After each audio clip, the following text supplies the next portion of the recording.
Pemirsa RRI Net dimanapun Anda berada. Saat ini saya berada di Kabupaten Aceh Utara, tempatnya di Kecamatan Muara Batu, Desa Pintu Makmur. Di desa ini yang hanya berjarak 200 meter dari pintu masuk Kabupaten Aceh Utara, yaitu Bandara Maluku Saleh, terdapat sebuah UMKM, Rumah Souvenir Babah Rot. Rumah Souvenir Babah Rot menyediakan berbagai souvenir, khususnya tas khas Aceh. Nantikan kami di obrolan budaya bersama RR Sumatera. Untuk mengetahui bagaimana pembuatannya, nanti kita akan berbincang bersama ownernya, ada Ibu Fitriyanti.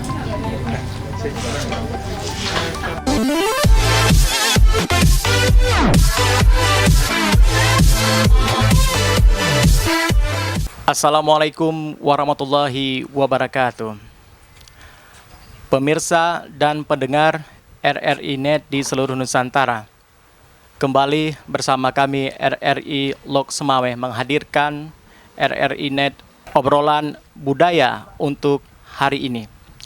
Nah, pemirsa, saat ini kami berada di Kabupaten Aceh Utara, tepatnya di Kecamatan Muara Batu, Desa Pintu Makmur. Tentunya desa ini tidak jauh dari pintu masuk ke Kabupaten Aceh Utara, yaitu Bandara Maluku Saleh. Lebih kurang dari tempat saya berada ini 300 meter sudah ada Bandara Maluku Saleh. Di tempat ini telah hadir sebuah tempat namanya Rumah Souvenir. Tepat di pinggir jalan ini dengan nama Babah Rot, ya, atau bisa diartikan dalam bahasa Aceh nanti ini Babah Rot. Untuk nanti kita akan tanya langsung kepada owner kita. Di samping saya sudah ada Ibu Fitriyanti. Assalamualaikum, Bu. Waalaikumsalam. Gimana kabarnya, Bu, hari ini? Alhamdulillah, kabar baik.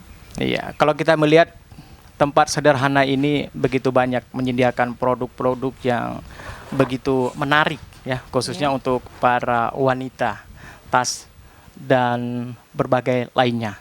Sebelum kita membahas bagaimana pembuatan dan apa saja tas-tas yang diproduksi ini, kita akan melihat sedikit. Ini sudah berapa lama ini Rumah Souvenir ini berdiri, Bu? Rumah Souvenir Babah Rot ini lebih kurang sudah berdiri 5 tahun. Kebetulan tempatnya yang strategis, lokasi yang dekat dengan bandara. Jadi kita pun berinisiatif untuk membuat sebuah tempat usaha yang bisa kita memproduksi tas-tas Aceh yang kita bordir, sehingga bisa kita pasarkan keluar luar daerah. Ya, berarti sudah 5 tahun berdiri ini, ya, sudah lumayan lama, ya. Iya, iya. Menarik, Babah Rot ini dalam bahasa Aceh. Ini artinya ini apa nih, Bu? Kebetulan di sini ada sebuah kuburan. Ini kisah sejarahnya mungkin, ya, sejarahnya. Kebetulan di sini ada seorang seperti ulama lah seperti itu, namanya Tengku Babah Rot. Itu makamnya berada di Paskas, di Paskas. Kebetulan ada di situ. Dia itu ulama ini yang membuka pertama sekali Desa Pintu Makmur. Desa Pintu Makmur. Jadi di sini kan banyak sapi, banyak sapi. Jadi Babah Rot itu pintu pagar lah yang terbuka luas, gitu. Berarti intinya pintu pagar, ya. Iya. Nah, kalau Ibu Fitri, kenapa, Bu, memilih untuk salah satu bisa dikatakan UMKM ini, ya, Rumah Souvenir ini, Bu? Alasan Ibu pertama mendirikan ini apa nih? Kebetulan di sini banyak anak-anak yang putus sekolah dan ibu-ibu yang kurang mampu. Jadi dengan saya membuat usaha seperti ini, saya bisa membantu masyarakat di sekitar ini, di sekitar terutama di desa saya sendiri. Apabila mereka mau punya usaha sendiri, tidak perlu punya kendaraan. Jadi hanya berjalan kaki ke sini sudah sampai gitu. Iya. Jadi tidak memerlukan banyak modal lah untuk mendapatkan hasil gitu. Lebih inti memberdayakan masyarakat sekitar gitu ya. Iya. Nah, kalau kita melihat ini produk tas yang banyak ini lebih menjurus ke motif-motif Aceh. Iya. Ya. Ini motif apa saja ini Bu? Kenapa dipilih motif Aceh? Apakah nggak ada motif lain? Ini kebanyakan seperti saya lihat ini motif pintu Aceh ini. Iya, pintu Aceh. Kebetulan saya sering dibawa pameran oleh PLN RKB PLN Lok Sumawe. Iya. Jadi kita sering dibawa pameran ke luar daerah, ke luar negeri. Jadi motif-motif Aceh ini harus kita tampilkan. Nah, kalau misalkan kita menampilkan motif-motif daerah lain, berarti tidak disebut dengan bordiran khas Aceh. Nah, gitu. Ini bordiran khas Aceh yang ditampilkan apa saja ini Bu nih? Ini kalau motif seperti ini, ini namanya motif kacang. Jadi motif ini dia hampir sama dengan model-model motif batik, tetapi kita hanya memadukan warna-warna yang khas Acehnya seperti warna merah, warna kuning, hijau dan putih. Kalau sudah ada warna putihnya itu sudah masuk ke gayo, misalkan seperti ini.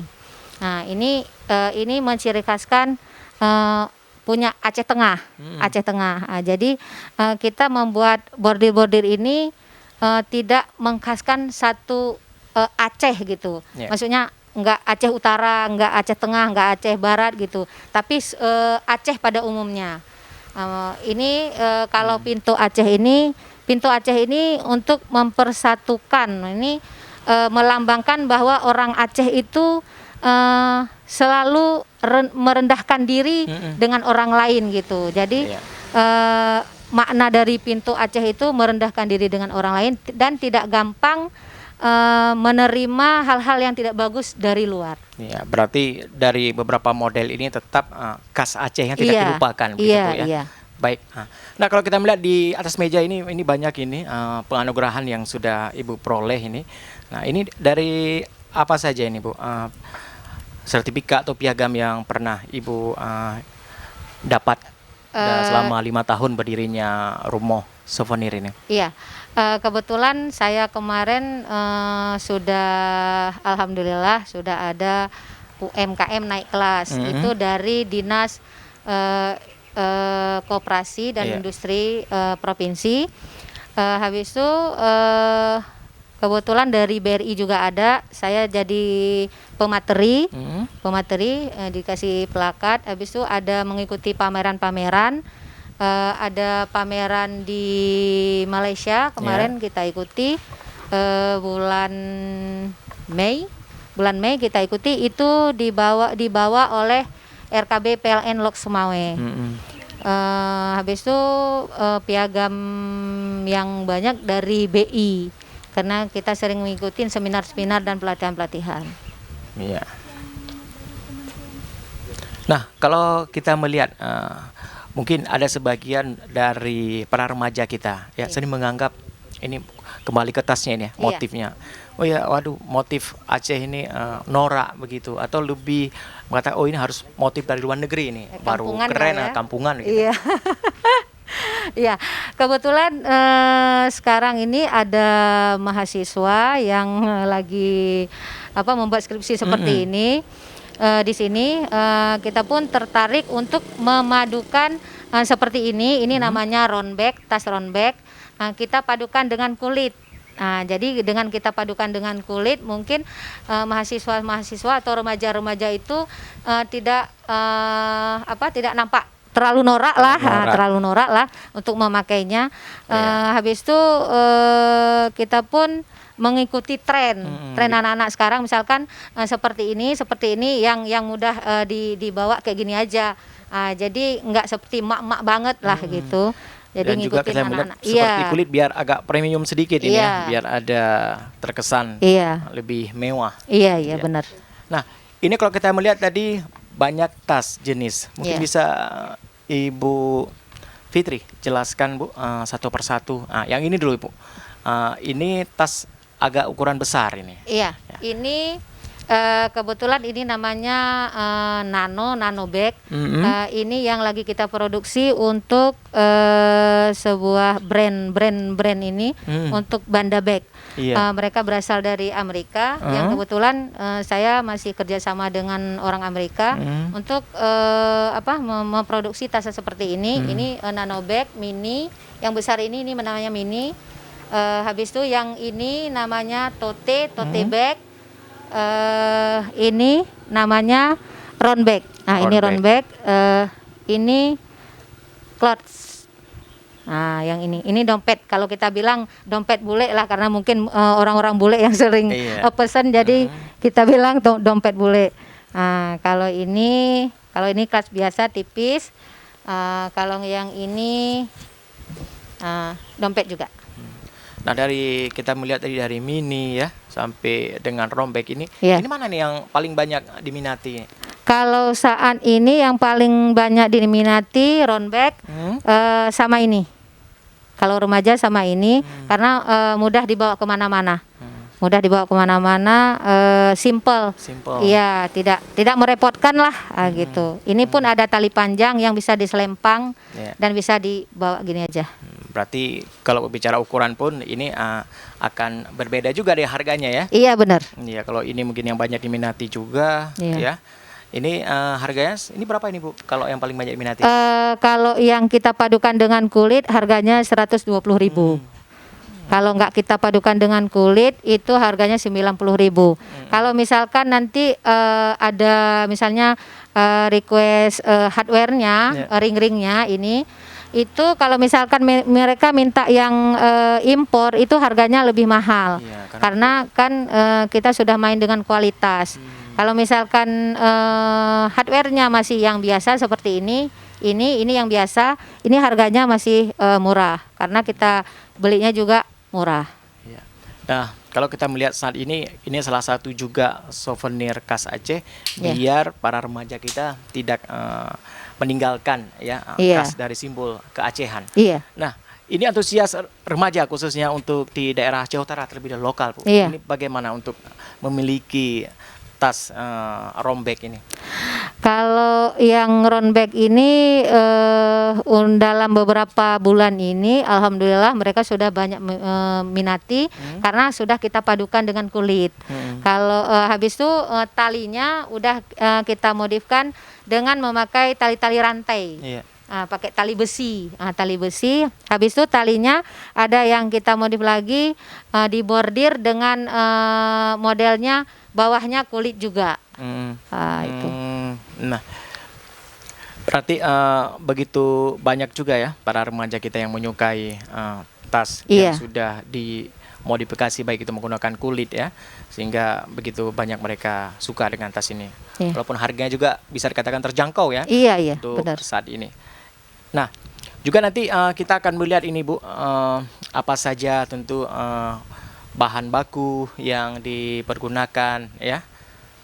Namun sebelum itu tadi Ibu pernah membicarakan ini ada join kerjasama juga Iya, benar. dengan negeri Paman Sam Amerika Serikat. Iya. Ini bisa Ibu lihat sendiri bagaimana ini permintaan tas kita juga di luar negeri mereka apakah Alhamdulillah. antusias? Ya, permintaan dari luar negeri alhamdulillah cukup banyak sekali. Jadi di sini kita ada beberapa produsen yang bekerja sama dengan Banda Bag. Kita permintaan di luar negeri itu ada sekitar 1.000 tas per bulan. 1.000 tas per bulan, tergantung berapa yang kita sanggupi. Misalnya Rumah Souvenir Babahrod ini berapa sanggup membuat tas? Misalkan 1 bulan itu sanggup membuat tas 50. Jadi nanti yang lainnya sanggup membuat tas 50, seperti itu. Ini selain ke Amerika, ini kemana saja ini Bu? Mungkin khusus untuk ke mancanegara ekspornya dilakukan. Kalau mancanegara kebetulan orang ini yang lagi kita kerjasama ini kebetulan dia menjual tas ke seluruh dunia mungkin ya. Mereka yang difokuskan ke Spanyol, Amerika, kalau nggak salah saya ke Inggris kalau nggak salah gitu ya. Kebetulan kemarin saya juga ikut pameran di Malaysia, itu juga ada permintaan ke Malaysia. Ya, berarti selain ke Amerika, ke Malaysia juga tetap kita pasarkan ini. Iya, benar. Nah, baik pemirsa RRI Net di seluruh Nusantara yang hari ini masih bersama kami, kita masih membahas ya mengenai kerajinan tas bordir ya khas Aceh. Ya, Ibu tentunya setiap melakukan usaha pasti ada kendala-kendala ini Iya. yang kita rasakan ya. Iya, Tentunya benar. tidak semulus seperti harapan kita. Iya, benar. Ini kendala yang Ibu rasakan setelah 5 tahun menjalani usaha UMKM souvenir, rumah souvenir ini apa ini Bu? Kalau kendala ya mungkin cukup banyak ya kendalanya, apalagi masa-masa seperti ini, masa Iya. COVID seperti ini. Yang pertama kendalanya kita masalah bahan. Bahannya karena semua bahan-bahan ini tidak diproduksi di daerah kita. Iya. Apalagi bahan baku yang utama itu dia diproduksi di Cina. Jadi kalau misalkan di Cina itu di stop, jadi kita tidak dapat bahan bakunya. Habis itu kendalanya di sini mungkin pekerja ya, pekerja. Pekerja kita mungkin kedisiplinan itu masih sangat minim, masih kurang sekali. Habis itu mungkin pengiriman barang belum ada mungkin kerjasama dengan pihak pos. Itu menjadi sebuah kendala juga bagi kita. Maksudnya seperti ini, kalau misalkan dipesan satu dompet inilah. Iya. Satu dompet ini dengan harga 50.000. Tapi ongkirnya 80.000, otomatis kan orang akan mundur. Iya. Itu menjadi sebuah kendala bagi kita. Dalam Jadi, pemasaran ya. Iya, dalam pemasaran. Dengan adanya pandemi COVID-19 saat ini, tentunya juga tadi selain bahan baku yang didatangkan langsung dari Cina Iya, ya. benar. Nah, ini untuk proses pemaparannya juga pemasarannya juga ini ada terjadi penurunan permintaan. Benar. Jadi untuk permintaan sangat menurun. Kalau biasanya kita produksi dalam jumlah yang sangat banyak, kadang sampai 2.000 tas per bulan. Sekarang mungkin hanya 500 tas yang bisa kita produksi karena permintaan begitu menurun sekali. Tapi karena posisi saya mungkin di sini dekat bandara, alhamdulillah kita dari pihak TNI juga ada pesanan. Kebetulan kita juga berada di lingkungan TNI. Iya. Saya juga Ibu Pia Ardia Garini, istri dari Paskas, Iya. dari Auri. Jadi setiap permintaan dari beliau-beliau di atas sana kita langsung bisa menjual. Tapi Habis kita itu, iya, habis itu dari Bu Dina juga memberi support, dan banyak pelanggan-pelanggan Bu Dina mungkin yang mengarahkan ke kita. Juga tanpa kita pungkiri dengan adanya COVID ini pasti juga berimbas Bu ya. Iya, sangat-sangat berimbas. Sangat berimbas. Iya. Tapi tetap produksi tetap jalan ini Bu ya. Alhamdulillah tetap jalan. Iya. Nah, saya juga penasaran bagaimana sih cara membuat ya salah satu tas yang paling digemari oleh para remaja ini ya. Iya. Nanti kita akan ke ruang produksinya. Bu, ya. Boleh. Ya, Bu. Mari Bu. Boleh. Ayo.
pemirsa, saat ini saya berada di ruang produksi.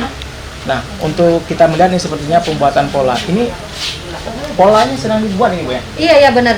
Ini pola utama. Ini bahan tas namanya Prada Hujan. Ini Prada Hujan. Jadi langkah pertama kita sebelum membordir, kita gambar dulu polanya ke bahan tasnya. Iya. Ini kalau untuk satu tas ini pembuatan pola menghabiskan waktu berapa lama nih? Tidak lama, tidak perlu lama. Jadi hanya beberapa menit aja. Yang penting sudah ada yang ahli, membuat polanya. Jadi tidak perlu waktu lama untuk ini memprosesnya. Berarti ini kalau bisa kita katakan ini baru satu warna ya? Iya. Ini penggambarannya. Ini digambar awal, pola awal, digaris dulu. Setelah digaris di bahan utamanya, bahan tas, nanti dipotong. Setelah dipotong, dilapisin dengan kain kerah. Ini kain kerahnya. Nah, ini kain kerahnya, ini lapisannya. Setelah dilapis ini baru ke tahap selanjutnya. Baik, pemirsa RRI Net, ini adalah pembuatan pola. Nah, selanjutnya langkah apa saja yang dilakukan? Mari kita menuju ke ruang produksi berikutnya. Ya, baik pemirsa RRI Net di Ruang Budaya. Setelah tadi pemotongan pola, langkah selanjutnya adalah penjahitan. Ini penjahitan apa yang dilakukan? Ini menggaris awal. Ini garis awal setelah tadi pemotongan pola. Ini garis awal yang dilaksanakan untuk membuat bordirnya, bordir. Nah, jadi ini garis awalnya. Iya. Ini seperti contoh yang kita lihat ini sedang dibuat apa ini? Salah satu jenis tas. Nah, ini namanya tas keong. Jadi tas keong. Tas ini juga sangat diminati oleh ibu-ibu yang lagi mau ikut pengajian atau ke tempat undangan. Ini sangat banyak diminati oleh ibu-ibu. Nah, ini kalau untuk waktunya tidak lama juga nih, Bu? Kalau dibuat tas bordiran tas seperti ini membutuhkan waktu yang lumayan lama sih, tergantung motif. Kalau motifnya motif kacang semuanya, itu perlu waktu setengah hari. Kalau tas seperti ini, iya. Hanya khusus untuk menjahit ini? Iya, hanya membordir aja. Tapi kalau misalnya motifnya besar pintu Aceh, hanya kerawang gitu, itu tidak perlu waktu yang sangat lama sih. Jadi 3 jam udah siap. Iya. Ini dengan adik apa namanya nih? Nurul. Nurul. Ini kira-kira sulit nggak nih untuk membuat bordiran seperti ini? Untuk belajar pertama kalinya sih agak sulit, tapi karena sudah terbiasa jadinya nggak sulit. Nggak sulit lagi ya. Mungkin dibutuhkan juga kerapian ya. Makanya tidak harus mungkin cepat tidak bisa ya. Iya. Iya. Sudah berapa lama ini? Udah hampir 1 tahun. Oh, sudah hampir 1 tahun. Ya. Ini selepas ini Bu Fitri kita menuju ke pembuatan selanjutnya. Kita habis ini kita pembuatannya lem dulu, dilem. Iya, dilem. Itu memerlukan lem yang bagus dengan karet sol yang bagus, baru ke tahap selanjutnya. Nah, itu kita ke belakang. Ya. Baik, pemirsa, mari kita ke sana, kita melihat langkah selanjutnya.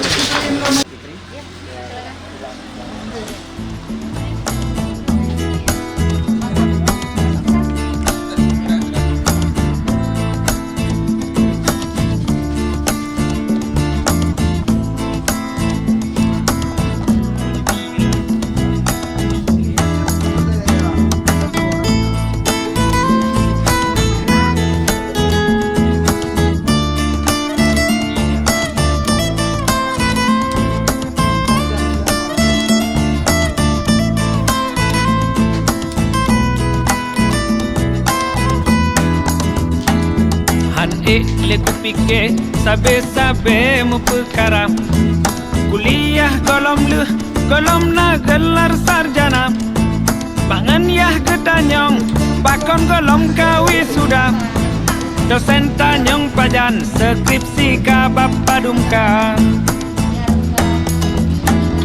becewek ngan adik leting nyak deh dinging mentang muda kumis tekrut sabe. Nah, setelah pengeleman tadi, nah ini selanjutnya sudah jadi seperti ini ya. Nah, ini langkah Apalagi yang kita lakukan? Langkah selanjutnya ini perakitan tas. Perakitan tas kebetulan kita memakai kulit, ini sintetis, ini mana kulit sintetis. Ini tidak kita bordir karena biar motifnya biar tidak terlalu rame. Kalau terlalu rame nanti mungkin minat para remaja kurang. Jadi ini namanya motif perawang. Ini perawang, ini bunga jempa. Kebetulan hari ini kita memilih motif seperti itu. Kita padukan antara benang krem dan kulit coklat. Nah, Silakan. ya, ini kalau kita lihat butuh juga ketelitian ya, Iya. tapi waktunya tidak lama di sini. Tidak lama. Dia kalau misalkan tasnya seperti ini kan tasnya kecil, nggak terlalu besar. Dia satu hari bisa menyelesaikan 5 tas, 6 tas, atau sampai 10 tas. Dia tergantung ukuran tas. Baik, setelah ini kapankah akan menjadi sebuah tas? Kita akan melihat langkah berikutnya lagi. Ini, mari, Putri. Ya, utama kamu persoalan not dan ijazah bukan hancurah masa depan. Bangsa pelaku kata lanjut kau fikir menan. Paruh udep nyok karena baju seragam. Di malam ku fikir kiban cara berselesai. SKS golong sep, skripsi golong proposal. Tak masa kerule, tro telefon bak calon tuan. Nyohan lu tunyo, ane lun bele kalamar. Moh anak muda, anak pat pegahaba. Moh anak muda, bayar fikir kiban cara. Moh anak muda, anak pat pegahaba. Moh anak muda. Ya, ini apa ini? Pembuatan tali ya sebetulnya? Ya, ini namanya sumbu kompor. Nah, mungkin kalau kita lihat tas-tas di toko nggak tahu kan dia di dalamnya tuh Di apa. dalamnya apa? Iya, di dalamnya ya seperti ini, sumbu kompor. Nah, jadi ini ditarik pelan-pelan untuk membuat tali jinjing tas. Iya.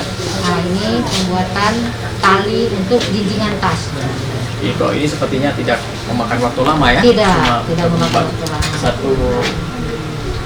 Nah, setelah ini kita langsung ke pemasangan finishing terakhir. Pasangan Iya, pemasangan di tasnya. tasnya. Iya.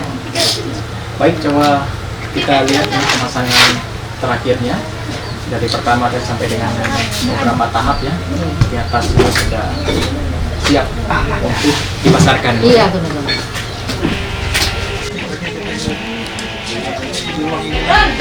Terakhir, foto yang kita lihat tadi.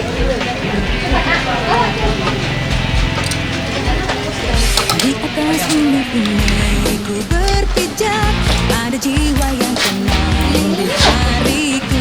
Tak pernah ada duka yang terlintas, bahagia.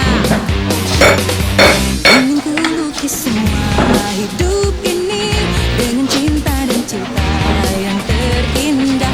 Masa muda yang tak pernah kan mendung, so bahagia. Dalam hidup ini ada semua cerita indahku.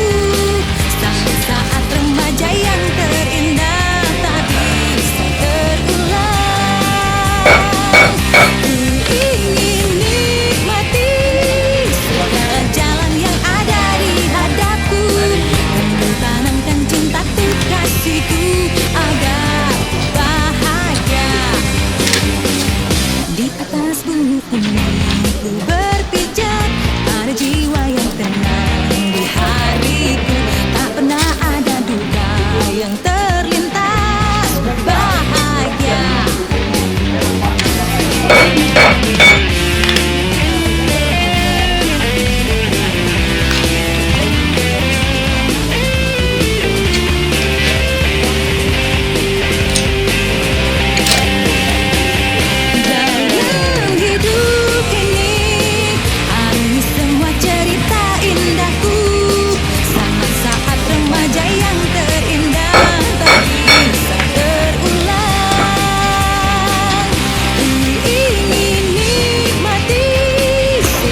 Pemirsa RRI Net Obrolan Budaya, inilah salah satu tas yang sudah selesai diproduksi setelah kita melihat tadi pembuatannya dari beberapa tahap.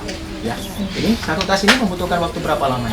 Tas ini kebetulan ini namanya keong sombu. Ini tidak perlu waktu yang sangat lama. Ini setengah hari sudah jadi sebuah tas. Tentunya sudah bisa untuk dipergunakan.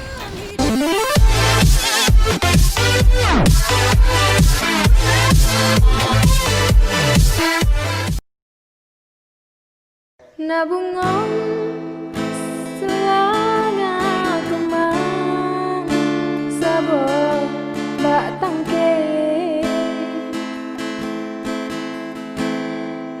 beharung hai sayang di dalam taman tatem betatem sibu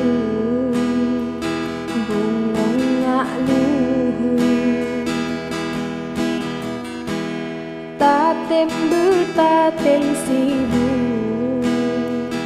bungong ngak luhur oh kalaye tokang selamanya manatu oh kalaye tokang selamanya gara mangate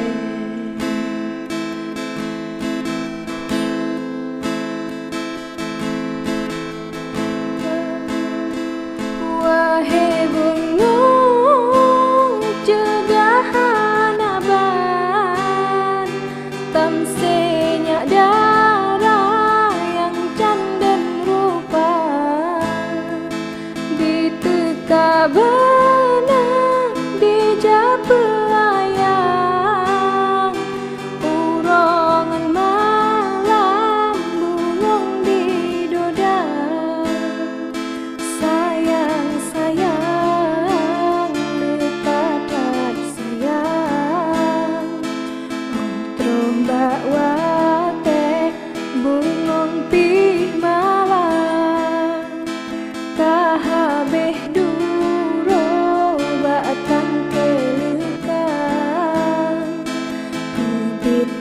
sayang nasib selana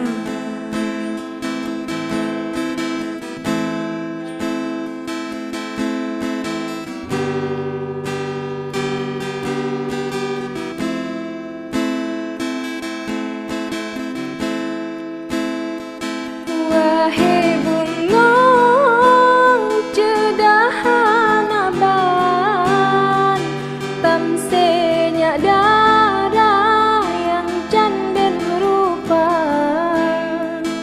di tekabana di japelayang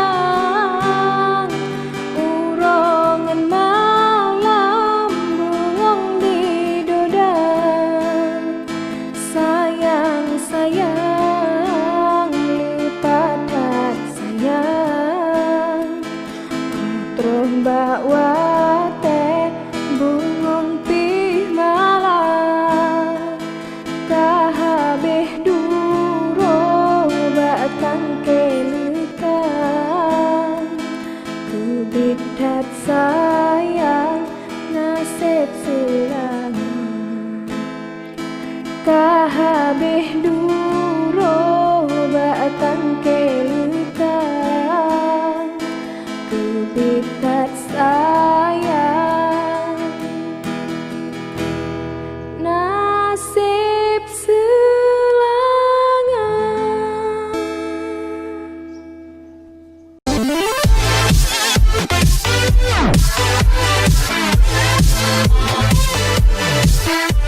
Pemirsa RRI Net di seluruh Nusantara, khususnya di Obrolan Budaya. Tadi kita sudah melihat bagaimana produksi dari tas-tas yang dihasilkan oleh Rumah Souvenir Babahrot. Tentunya Bu, kalau kita melihat pembuatannya tadi tidaklah begitu sulit ya, sehingga menghasilkan tas-tas yang begitu menarik. Untuk lebih memasarkannya ke depan atau meningkatkan produksi tas yang saat ini Ibu geluti, kira-kira strategi apa saja ke depan yang bisa Ibu lakukan ini? Untuk yang mau memesan tas di tempat saya, bisa lihat di Instagram saya. Instagram saya namanya Rumah Souvenir Babahrod, dan FB saya juga sama, Rumah Souvenir Babahrod. Dengan bisa menghubungi ke nomor HP saya 0813 45 31 7886. Ya, berarti untuk Anda yang berada di mana saja yang menginginkan tas ini sebagai oleh-oleh atau souvenir maupun untuk Anda pakai sendiri, bisa langsung tentunya memesannya di Instagram juga boleh, yaitu Instagram Rumah Souvenir Babahrod. Iya, benar. Di Biren juga kita ada, di Emi Souvenir kita juga ada barang-barang kita. Di Lampuan Mart juga ada. Itu tepatnya di Bukit Rata, itu juga ada. Kita juga ada juga di kantor kita di Pia Ardiagarini. Mungkin bagi ibu-ibu yang TNI bisa langsung menghubungi Pia Ardiagarini, anak ranting Lok Semawe Kipan B. Iya. Nah, kalau ingin memesan motif mungkin sesuai keinginan sendiri, mungkin tampil beda juga bisa ini Bu ya? Boleh. Jadi mau motif apa aja kita siap dengan orderan yang banyak, yang jumlah mungkin 500.000 piece kita siap. Habis itu dengan merequest warna juga boleh. Misalkan kita warna kesukaannya biru mau kuning, silahkan. Kita siap menerimanya. Siap menerima tentunya. Iya. Nah, kira-kira harapan ke depan untuk terus bisa bangkit juga terlebih dengan adanya COVID-19 ini, apa kira-kira yang Ibu bisa harapkan ke depan, Mbak? Harapan saya ke depan mungkin untuk instansi ya, lebih ke instansinya bisa menggunakan produk UMKM lokal, bisa digunakan terutama untuk acara seminar-seminar. Mungkin pakailah produk kita, produk UMKM lokal. Jangan selalu memakai produk-produk luar. Untuk remaja, jangan malu memakai produk tas-tas Aceh, dompet-dompet Aceh, karena kita siap membuat dengan model-model yang remaja-remaja inginkan. Ya. Baik, kita tadi sudah melihat produk dan juga untuk pemesanan bisa dipergunakan ya, baik itu media online yang sudah Ibu paparkan tadi. Ya, pendengar, pemirsa RRI Net di seluruh Nusantara, terima kasih atas kebersamaan Anda di hari ini bersama RRI Lok Semawe. Terima kasih untuk Ibu Fitriyanti selaku owner dari Rumah Souvenir Aceh. Mungkin ada terakhir yang ingin Ibu sampaikan? Iya, benar-benar. Saya ingin mengucapkan terima kasih untuk Bu Dina yang sudah memberikan mungkin nomor HP saya kepada RRI untuk bisa berkunjung ke tempat saya. Dan terima kasih juga support yang sudah diberikan oleh RKB PLN Aceh Utara, Lok Semawe. Habis itu terima kasih juga saya ucapkan untuk Ibu Ketua saya, Ibu Ketua Pia Ardiagarini anak ranting Yonku 469 Paskas Kompi B Lok Semawe, dan kepada keluarga saya yang sudah memberikan support yang sangat tinggi lah sehingga saya bisa bangkit kembali walaupun dalam keadaan COVID seperti ini. Iya, tentunya pemirsa, untuk meningkatkan perekonomian masyarakat dimanapun berada, salah satunya UMKM seperti salah satu ini, Rumah Souvenir Aceh, bisa terus meningkatkan kesejahteraan masyarakat yang ada di tanah air kita. Tentu tetap semangat dalam menghadapi permasalahan COVID-19 yang kini kita rasakan semua, tentunya masyarakat di Indonesia. Dan akhir kata, saya presenter Maimun Akbar mengucapkan terima kasih, sampai jumpa. Assalamualaikum warahmatullahi wabarakatuh.